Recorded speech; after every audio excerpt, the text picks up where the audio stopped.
is a golf scorecard. So pretty much what it allows you to do is to, let's say you go play golf at the Seminole Golf Course right here.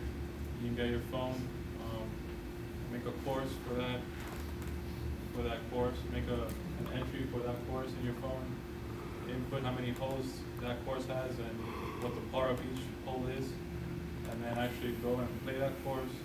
And as you're playing it, keep track of your strokes.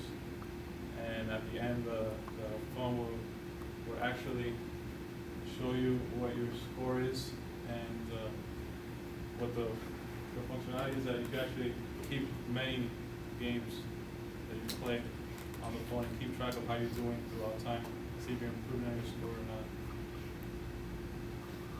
That's just the basic thing. So, like down here is the schema for our databases. We have one database for the courses, one is for the course info, which has the hole numbers and each of the pars. And so, what this one's doing here, this is setting the course, the name, the zip code, which is in the future we're going to add, like just a little icon on the side telling you the current weather, or something an hour ahead so that you know what's coming up. And then also the number of holes, which is right here. And then that brings you to the next activity, which you can set using the plus and minus buttons instead of having to use the keyboard and select a bunch of edit text. We put them all inside of a scroll view dynamically through the code, and then you can just hit the plus and minus, and then that'll increment the par and decrease it as well. And then once you add the course, it brings you back to the front, and then you can select the course and then play it. And then here, the scorecard is very similar to that. And then this is just showing you the par for each of the holes, and then it starts them all off at 0, and then you increase it as you go. And then down here we have the past games, and then these are buttons that say info, and then what we would do in the future is it would expand out and give you like a statistical breakdown of how you're playing, and how you did compared to par and things like that. Add a course to the shoulder. Yeah, we can do that.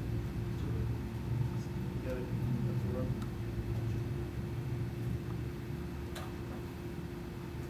Basically, when you start out a new course, you come in here to your create course, give it a name, zip code,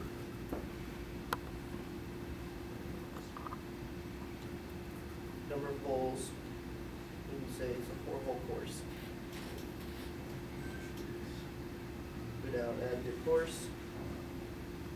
You say the first hole was a par 5, third hole was a par 1.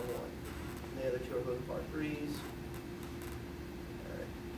And when you're ready to play, you just simply go search for your course name. There it is. Hit play. It comes up. As you take your shots, you'll add a couple in here. Try to be a little funny there. Try to take stuff off your score. But yeah, when you're done, you'll just finish, pop up, tell you what your final score is, how it is versus the par. Then later on, we will have it where you go past games and it'll come up. That's not completely functioning right now. And then also, what we did for past the courses, like if you have multiple courses, which is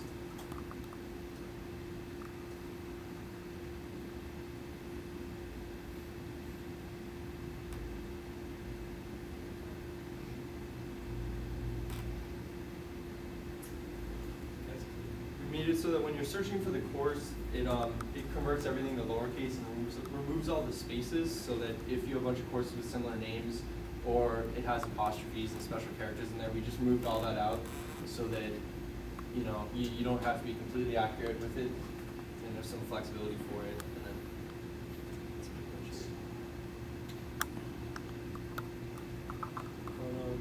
it. Some of the future things that we wanted to add, like because of the way that we set up the databases, we record each individual hole, and then it has the game ID, which is foreign key to the game, which has the course ID, so that you know which course you played on. And it's all connected pretty well. So we can, like what we were thinking about adding afterwards or later down the road is while you're playing, you can have a scorecard here with like, you know, something for stats, and then once you do that, it'll expand it out and show you all the previous times that you had played on the course. And then we were thinking about possibly implementing something with like GPS to show you which paths you've taken on that hole, but we would need an overhead view of the map and like all the different holes, so that was not realistic for us to implement. Another idea we threw out there was when you did a search, you just were to hit the search button and it would organize it based on GPS later on, but none of that stuff got implemented by yet. We just made a wild card so that you can search for all your courses. And that's all I have to say. Any questions?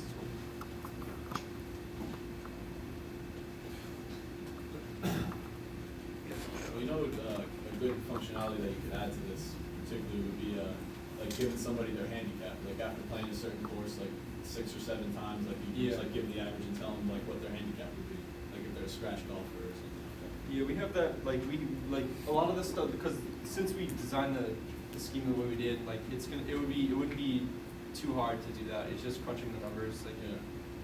and then, like, we think it's a really good example for how to use a content provider with multiple tables, because all the ones online, you can't find it with more than one table, and so the way we did it is, we represented every single table as a class, and inside the class, we have strings for the different values, the entities in each table.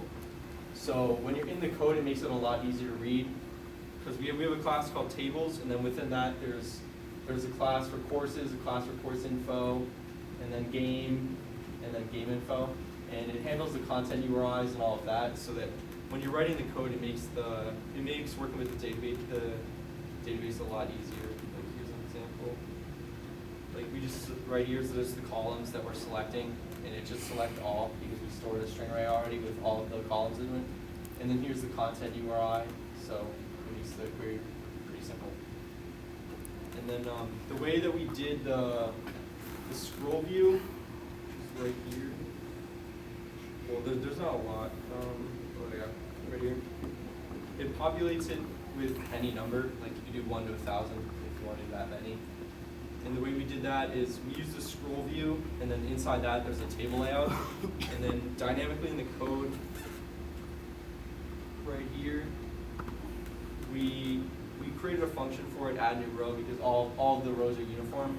So in the row we created a table row, and then the views that we wanted to add, and then we defined what they would look like in the code, and then added it in up there. So that was the way we overcame that obstacle. We also talked a little bit about if you'd be under par or whatever, you did pop up sites like birdie, eagle, that sort of stuff. Even joked about going 10 over par, calling it a natural.